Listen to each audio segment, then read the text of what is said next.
BJP government in a Pajana Togality, Dharmen the Pradhan do Education Minister, Makansan Natro. Mamanga Jorani, Rugi Matamda, Riga Topagi Matangi Matamda, Dan Basu Sastri do, Railway Minister. Minister it's our Rail Garime accident Tokpa. My concern Weberda, Mantri Nabu Rail Shame Membruna. Aduki Magi Karikadan and Tolan 10,000, Makagi level to the Sojabado. Oh, I give ministry ni. I am the head of the ministry. This is my responsible. Haraga Ipam Tazu Air. More Pazadra. Aduki Mondu, the whatever port adu that, my amna hire, Laura Crocos and Tapatina, Hana Hajara, the Wangcho, Ojika Ladaki, Zichara, Libangashi, Machidi Chara, and the Tokramale. Aduki Madonna hire, Darmena Pradano to ooh. Adu talk toga, Yavanatra. Tolo talk for the show, Aduna Maram with another talk for the I pet no idea politically can know my quite a mighty but I has your portfolio do reshuffle to Viadra. Education do, Togas Torndani. Darmena Pradani Lotoga, near Malasitara Malacanano, I couldn't put some the body I call. Ama the Hapchilaga, Tawayara, Madu the Bavada, named Tawayara Maba. Oh, I go get pressure to get education in Loto. Other Babu Toning there, politically. Yang the Nano Torah to Halloy, government ABCD target them Natro. Sarkar Sulitaba, opposition Sulitaba, MLA Sulitaba, June 18, you do that, Praza, Maya, Chinanupia, Maya, Pabi, Naharo Club, Sanktan, Maya, Machina, Masiki, Lau with that, Kong with that. Yarakta the Nepal type say, Manipur Nahudoki Bini, Assembly may target, Assembly may tarning, but didn't take off. Adukidu, Mayam, Giho, China, Kamungam, the Dana. Aduki Dabi say, Pangia. Nepalgi, demand Pangdana, Anubakam and Lere, Bangladeshi, Kandogi. Harimam say, in the Agamanuda, Manipur, the Logi Banaba.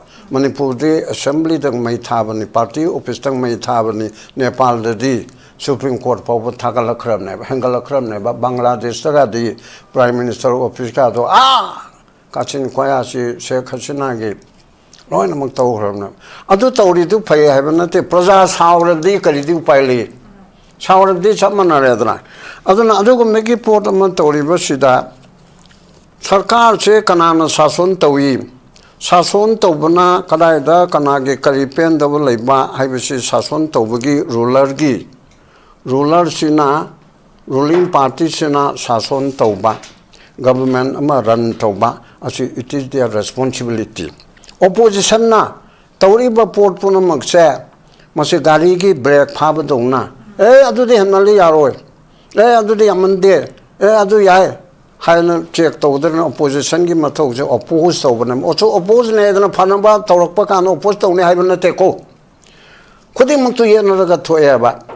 Objective debatable wall ni aini tatana debate ki competition cricket to speaker of the ain always haibse objective debatable wall ni sason to wusi debate na to godabni treasury bench ruling bench treasury bench session treasury bench opposition bench then laipanga ke kanoso achumaran bisar to budusu prosecution defense plaintiff defendant for and again court to leadorim pazamarak so Mera Pabi Chingi Kanabadaso, other Imung Manungi, Katen Karaga, Katen Kabadaso, Imanang Achikapi, we want Samal Pupi, Ma Yatemachi Patra, Samal Pig, and Elmadu pay a beamer of the Nazi, I hing Bani, Young E toys and Olivia Paman Pirini, Imanangi E to positive presentation Bani. And a Masi Arroy, and Anidu Poran again, Machina, Pavangani, Patabangani, Hani Nakanamo.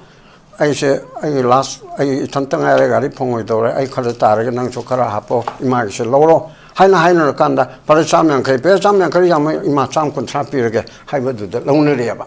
Aduna, I have the debatable wall with Nina. Debate out of the mere being Bagam there, but Chocolate Pukuna emitted, ising out of the other Buguna. Aduki Porta do even now, opposition, I say. We do hector chocolate and only at the total of the Hina Toban at the Maraman di Pidiava. Chungaya road of Dala, Rahul Gandhi do, Kargedo, Natraga, Sipagi Lidardo, SP Lidardo, Hector Bishop and Hangay, I'll read the bra. yani Dharmendra Pradhan do o no ya jama lo to intro lo to yare ko di debate tor si adigi fast track ko lenga ga lon yare lon ni tor ge haire ada hojik te kai amna thaja ga dorim no haiba chida ai khoi ge ayukta kanona ai ge prime minister na fast track ko linge na haira ga ai kala no to jimni fast track ko linge haidana ayukta lo to ki buga o chile le morning da PM Modi announces fast track courts to deal with paper leak cases and to ensure swift justice. Hana hara. Adagi nungtin daga dore evening da. Koge Sanjit Mukherjee, man accused in the 2024 need underground examination leak cases get clean sheet from CBI. Ayukta pase calling the Natuna Chatarani, Achum Mataurani, Haraga, Nungdang, Wadam, evening da, CBI, Kadahan and a pan rivedo, Matado air. Two the Kayamatic to Reman, hell, Autoki Boga, Maralete, and Alautok Navigate room, Mama, layer out. I don't see it what I say, Labanina. And I round the Yauraga talk it open. Oh, I don't assume Mamma Labanina. I could get Shigi topics, Madam Chai, Honorable Governasna Haibado. To me, Minister Moya Haibun Topani, Aduma ruling party, opposition city, and a child or Congress Puchin, Haibanote. Tarik Haurak Yang gentleman that Adiga Haurak Padigi, Yamkana, Garang Hansiquin, Nagadum Lae, Aduga, all of a sudden Aduga, Nasagi, and Wasina, Kugi Pongdora Ibangasigi, Home Minister statement, Masika Mani Yang was as if Mokogi Saitegi, a Kogi Congress Tegi, BJP, they show why I come to Nabal Tatnaba, Kogi Pamba, Yamtina, Kogi Manipuri, a can be young issues, Mam Manga Taragaling, Matam said the Monsieur Operation Water by Hong to Mam Town Hangi, Aduka, Nasiki statement, the Amu Akogi, Copros and Ta party says, when Makitamakta Massi, opposition party, and sin against the Gator of Parliament, becomes a my pact and a badumba, Sagat Laga Lak, among the Kuntang, the Capital Pali, I tell. Punamoxi come into meeting a babu. Yan the jungle Lamada Nongsana rule Toba Nongsa Kai Ko.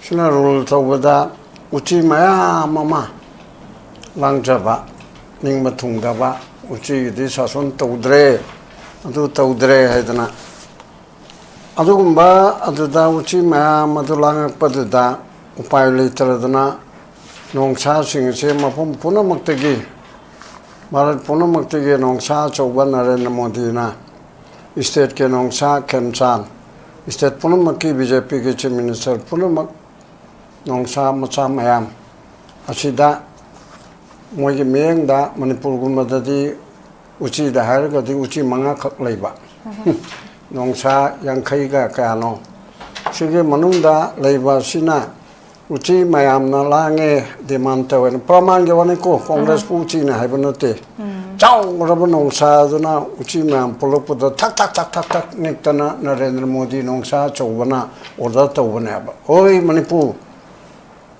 Nongsa Kamchan Other Madhya Pradesh ki Haryana ki Bihar ki no low namang Toktana Uchi ki Kwagi Mako Rahul Gandhi Other Noigi state ki Tori Mamsida Terno Haven't Chita Hoibatabamara. Other some the political BJP Congress Tomundi and Iconisar story Mina. Sukatero opposition will lower the Maktogadam Natro. Tomundi at the Haidim never say. Was it a political lie story? Kari Nangi has a key statement about opposition na Insinduna Parliament Thugainaba Hotnari. Lowerena Sakala Trabaduda. Opposition na Parliament Thugaibanga Mabra. Thugai Hange di Moina Yabatare, Manipurda Jun 19 da Assembly Mai Thai, Popular Government with the late President Ulni BJP Geko. Maya Machina Thugai, Kanana Thugai Hali. Government of Indiana Lautorakpa, ceasefire agreement chair. Without territorial limit, Hairakpaduna Manamada Manipur Praja Punamuna. Not necessarily Nagada Saubanataba and Ascend the Saubanataba, but a Sarkargi attitude to the May Hongay. Kanagumam Yanaba Yanadaba Kanagumam to the Kutadana. प्रजा अमत सोन तौदना अखोई मसेनगी असेंबा मणिपुर कायबे यादे हाइबा मियोइसिंग मनते मोय 35 मथाई थारिमना अदुना हुजिके लेरिबसुदा अमुक्सु मखाताना माना खबरदा इनबसुदा हारिसे गोविंदासना हाइबसुदा Save Manipur at National Capital protest were apolitical, so intended to impede and provoke local youth to mislead and provoke local youth. It created uproar and forced adjournment during the monsoon session. Achige altase Manipur Khaidem Hujiki Korokoski Nit Kitoriba Mayamaraga Duda Manipur Gichu Hapin Beraktanako. Manipur Kalu Aina slogan Laura Paduda Manipur Ganahar Singh Manipur Kaning Baki Wakalu and Malak Patare Haibishigi Altachibu mislead to Baina Halaga. Nare Park Ningu Haina Haibishi Min Hari Bishida Koichi Mare Park Ningsing Giptare as a Masida Aranba mislead to Bunahana Lauraga. Chandol Eba. Other day, India Parliament Junction Liba, India Gamaki Matata Junction Libsi, Manipur Isoma, Krokos, Janta Party, Kangbu Na, Moi Maratagi, Manipur Yaudana, Manipur Busu Sep, Manipur Togadabani, Nahidi City, Chama the Chani Chumdra. Karigino, Kosanamatoya, Manipur say, Sep Manipur Hari say Sep Oidrabra. I know Kanada Oidana Kali. I could get territorial integrity. I know Mamma Tatan Haibang Asiamu Hange. Territorial integrity, a more already logi matung ina. Land, population, and government. Asina territorial integrity among Eba. Land, square kilometer, listening Kunitoi Chom Kuntaretni. Population, La Contrani. Government, popular government later. Lamje Pulap Khaidem Leribra square kilometer liching Kunitoi Chahum Kuntarecha Chorachanpur kilometer liching Mari Manga Kale Hendo Engine Tovieko Tengna Upal More Auraga Adugumba Chorak Mama Kangpukpi Adugumba Mari Manga Amona Karel Samana Karatarasu Moy Ahum Chipunchelaga square kilometer liching time Toiro 10 to 12 Manipur Tangkai Mahaitare Masigi Lamja Manipuri Punamakina Akona claim to we are load the air. But Chatok Chachangam Dre, Kuigina, Agilam, Matiki Sarukado, and an actual Umdreba. Maramudana, Len Saruksa, District Ohum, Adoga Ate, Mapun Karida, so Masia Kuigina, Hibasida, de facto the Mangabako.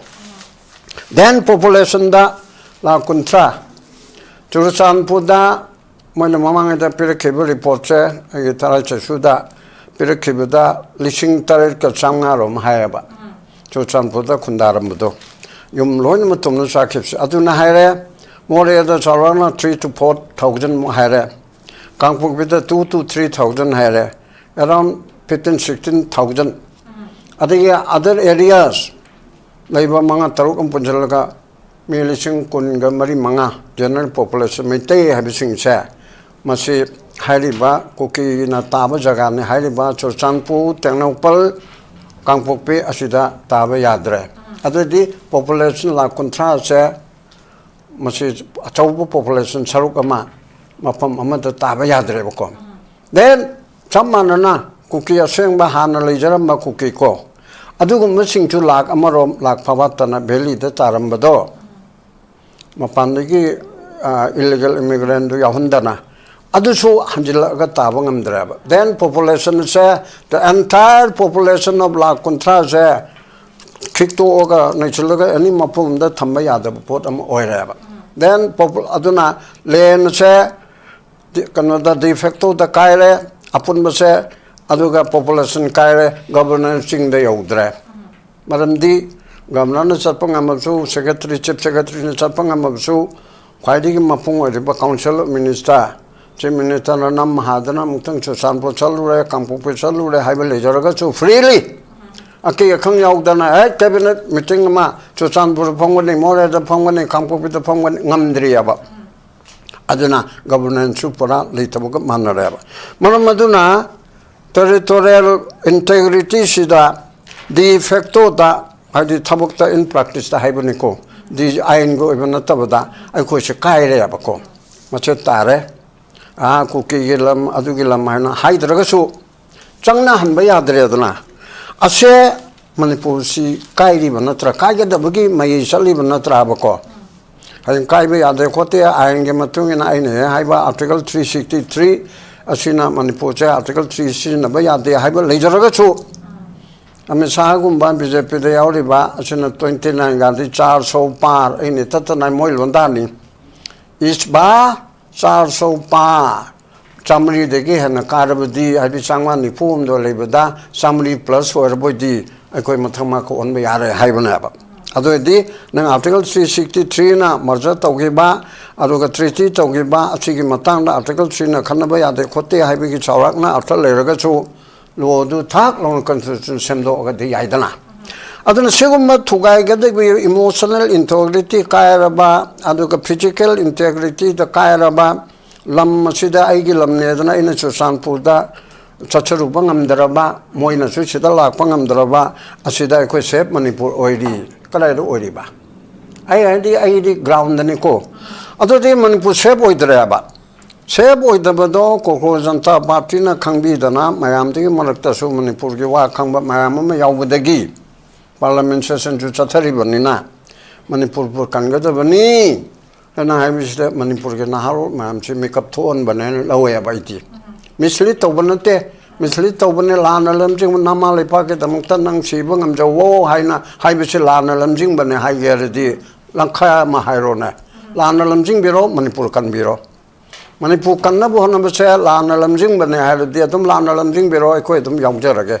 manam di manipur kan da ya de haibi ge policy lakpa aduna hojiki hairi ba sing sida manipur sida thengnari ba mayam se ang papangna mong tadre ba parliament se mamang da su tawre ma hai do chumi kari gino parliament ran to hundrip si kanana no opposition ne heta yabra na minority ni majority di moi le rim na tro kari gi ran to bangam de seng na tawdra di mi amata na su kanosi chechana ma phamanda bangame ba niom chum na topum tokpudu tobi raktra ba ado di parliament ki well da sangaga ko isu se khana bi bangam dra de ai da du to ba na halu gala to na ma ma do tawraga session do to na bang adu na ni ai khoi na majority ni thumping majority ni ahum thokpi ani yawada ba taruk tangai re hai da na chau thok kanu parliament sidabu yabu yaro erdi major opposition party chuna luchingaga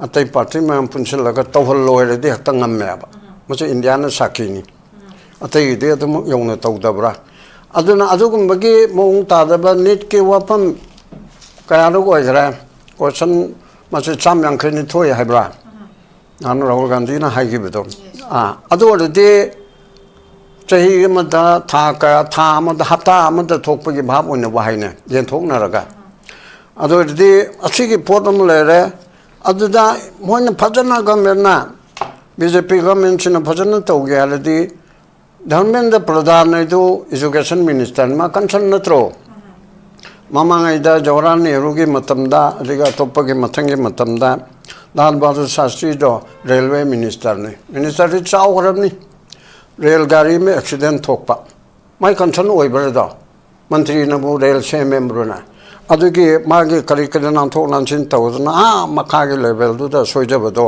ओ आइगे ministry नि I am the head of the ministry this is my responsible हारगा आई फम थाजो ए मोर फजद्रा अदुगी मोंगदु तवदब पोट अदुदा मयामना हायरे लाउरे कोको जनता पार्टी ना हाना हाइजरे दिगे वांगचो ओजिगे लद्दाख की ओजि चारा हलिबा ngasi di चारा हन बद तो खरमाले अदुगु मदना हाइरे गवर्नमेंट प्रधान लोग थो अदु थोक लोग थोगा याब नत्रा थो लोग थोक पदसो अदुना मरम ओइदना लोग थोक पदो हाइफे नुंगाइते पॉलिटिकली कनो मा खोइदा माइथि बतारने हरसो पोर्टफोलियो दु रिसफल तोबे याद्रा एजुकेशन दो तौगेसु तौरम जाने धर्मेंद्र प्रधान लोग Nirmala Sitaramala Kanano Econapa, Chum the Badiaco.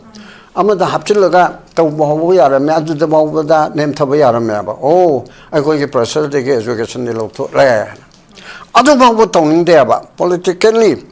Yang the Nanoina told I to Halloy than Gumban ABCD target them Natro.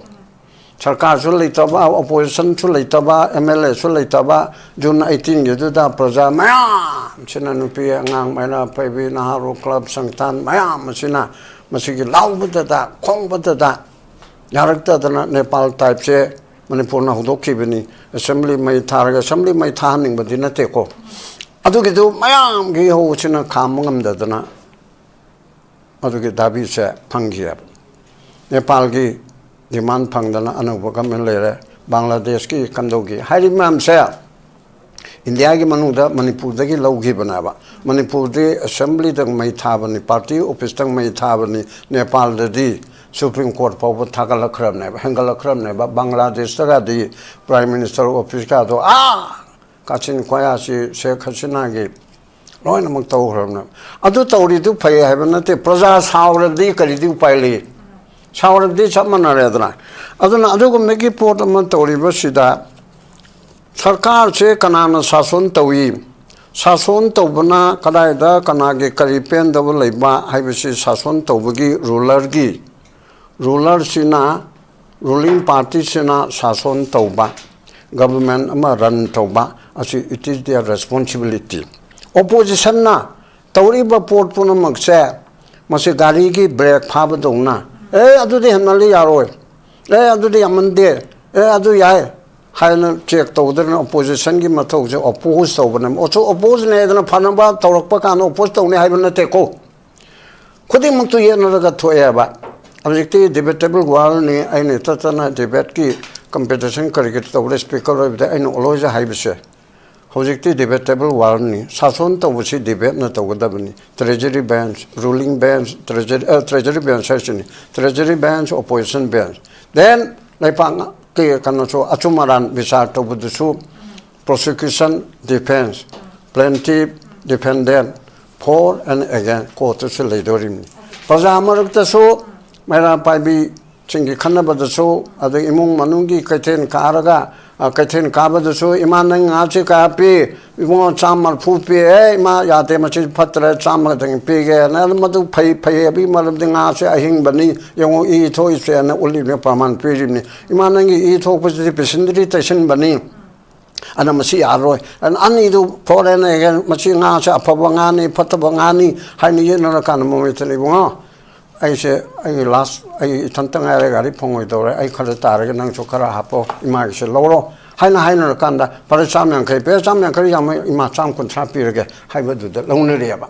Aduna, I built a debatable wall with Nina. Debate out of the mere being Bagam there, but Chocolate Pukuna emitted, ising out of the other Buguna. I took a porter to even now, opposition, I would say. We do hectare chocolate and only a total of the Hina Toban, the Maraman di Pidiava. Sungaya, Road of Dala, Rahul Gandhi do, Kargedo, Natraga, Sipagi Lidardo, SP Lidardo, Hector Bishop and Hangay, Alroy the Bra, Yani, Dharmendra Pradhando. Oh, no, I am all to him to look to it. That I call the debate or see. I think a pastor called Linga Lonyare. Run it over again. I the other objective, Kayam not Tajagodim no, I bet you that. I could get Ayukta Kanona, I could get Prime Minister na Pastor Court Linge Naharaga, a collide no to give me. Pastor Court Linge Haidana Ayukta Lok to Kibuga, oh, Chile. Morning that PMOD announces Pastor Court to deal with paper leak cases and to ensure swift justice. Hana Hare. I think it Nuntindagador evening that. Sanjit Mukherjee, man accused in the 2024 need underground examination leak cases get clean sheet from CBI. Ayukta Pastor called in the Natuna Satarani, Achum Mataurani, Haraga, Nundang Wadam, evening da, CBI, Kadahan and a pan river, Matado air. Two the Kaya Matik to Remane, hell, I'll talk Kibuga, Maralete, and I'll talk Nabigi Rumama later out.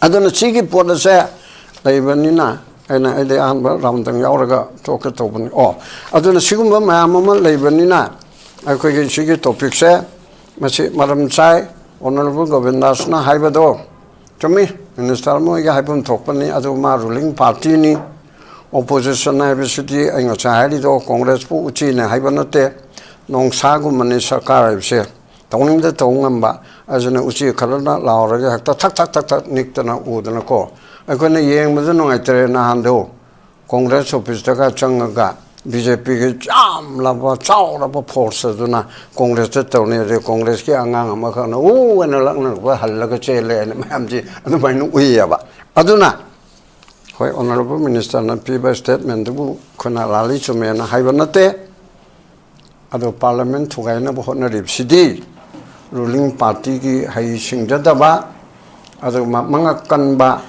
adu ba recalcitrant hagadra asing mapot amana oibani haibasina ismaina thamjaga thank you okay pabung thank you so much pabung na yam phajana thambirame aduga ruling opposition gi na laiba lakhulai react toriba mawong aduga ko gi ruling na su tawgada magi responsibility dim tang yam phajan thambike aduga makha jatha jarak puna khoi gi hujiki